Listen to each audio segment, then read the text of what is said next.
नमस्कार दोस्तों, पश्चिम बंगाल में चुनाव चल रहा है और चुनाव के बीच हम आपसे अलग अलग सीटों के बारे में बात कर रहे हैं। आज बात करेंगे मानिकतला के बारे में। मानिकतला वो सीट है जहां ममता बनर्जी ने अपने भरोसेमंद प्रत्याशी को मैदान में उतारा है। क्यों उतारा है? क्योंकि एक नेता ने ममता बनर्जी के साथ विश्वासघात किया था और उस नेता को ममता बनर्जी सबक सिखाना चाहती हैं। जिस नेता को वो सबक सिखाना चाहती है उनका नाम है तापस रॉय। तापस रॉय की कहानी आपको बता देते हैं दोस्तों। दिग्गज कांग्रेस के नेता रहे।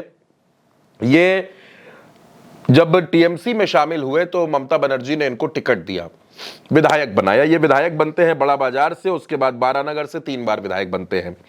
ममता बनर्जी इन पर भरोसा करती हैं, इनको पार्टी में डिप्टी चीफ विप का पद दे देती हैं और उसके बाद अपनी सरकार में मंत्री भी बनाती हैं। लेकिन मार्च 2024 में तापस रॉय को ऐसा लगता है कि उनकी जो राजनीति है, उसकी जो पहचान है, वो टीएमसी में बड़ी नहीं हो पा रही है और वो टीएमसी छोड़कर बीजेपी में चले जाते हैं। लेकिन इसके पीछे एक वजह यह भी बताई जाती है क्योंकि उसके कुछ दिन पहले ईडी ने उनके घर पर रेड मारी थी।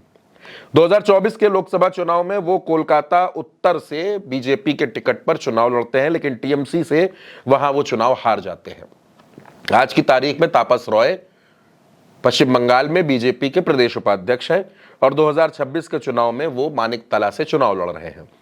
अब दोस्तों, मानिकतला के बारे में बात कर लेते हैं।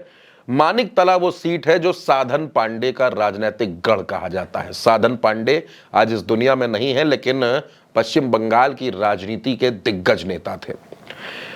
साधन पांडे दोस्तों 5 बार बरटोला से विधायक बने, कांग्रेस से विधायक बने तो उसके बाद टीएमसी में आ गए, फिर 3 बार वो मानिकतला से विधायक बने। जब साधन पांडे का निधन हो गया, क्योंकि 2021 में वो विधायक थे, उसके बाद टीएमसी ने यहां उनकी पत्नी को चुनाव लड़ाया और अब 2026 के चुनाव में पश्चिम बंगाल में मानिकतला की सीट से ममता बनर्जी ने श्रेया पांडे को मैदान में उतारा है। श्रेया पांडे साधन पांडे की बेटी है, यानी अब श्रेया पांडे के कंधों पर विरासत को बचाने की चुनौती है। वो विरासत जो साधन पांडे ने और उनकी पत्नी ने मिलकर इस मानिकतला में तैयार की थी और मुकाबला तापस रॉय से होना है। ममता बनर्जी जानती हैं कि उनको इस सीट को हर हाल में जीतना है। ये वो सीट है जो ममता बनर्जी की सबसे, जो आप कह सकते हैं कि दिल के करीब वाली सीट है, मानिकतला। और मानिकतला में उन्होंने श्रेया पांडे पर दांव लगाया है। श्रेया पांडे के पीछे एक पूरी विरासत है। साधन पांडे उनके पिता, उन्होंने जो राजनीतिक जमीन तैयार की वो जमीन श्रेया पांडे के साथ है। ममता बनर्जी का चेहरा है, टीएमसी का काम है, सरकार में खूब काम हुए हैं और श्रेया पांडे खुद युवा है, मेहनत करना जानती हैं, युवा चेहरा है, तो वो भी मानिकतला की सीट पर अपने पिता के नाम पर वोट मांग रही हैं। एक इमोशनल कनेक्ट बनाने की कोशिश कर रही हैं। साधन पांडे ने अपनी राजनीति से मानिकतला को सींचा था। ममता बनर्जी के बड़े ही भरोसेमंद नेताओं में साधन पांडे शुमार हुआ करते थे।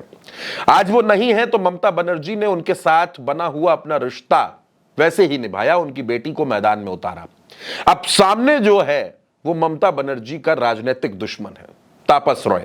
तापस रॉय को ममता बनर्जी ने सब कुछ दिया, मंत्री बनाया, पद दिया, लेकिन उसके बावजूद वो बीजेपी में चले गए। आज वो बीजेपी के टिकट पर चुनाव लड़ रहे हैं, दिग्गज नेता हैं, बड़े नेता हैं तापस रॉय, लेकिन मुकाबला श्रेया पांडे से है और श्रेया पांडे भी प्रचार में कोई कमी नहीं छोड़ रही हैं। बड़े ही सरल अंदाज में लोगों के बीच जा रही हैं, उनसे वोट मांग रही हैं, आशीर्वाद मांग रही हैं। अब फैसला मानिकतला की जनता को करना है कि मानिकतला में इस बार क्या होगा, श्रेया पांडे या तापस रॉय, किसके सिर पर जीत का सेहरा बंधेगा और क्या श्रेया पांडे ममता बनर्जी के राजनीतिक विरोधी को सबक सिखा पाएंगी, धूल चटा पाएंगी? यह सवाल बहुत अहम है। पश्चिम बंगाल की इस सीट के बारे में आप क्या सोचते हैं? अपनी राय कमेंट बॉक्स में जरूर लिखिएगा और उल्टा चश्मा यूसी को सब्सक्राइब जरूर कीजिएगा। नमस्कार।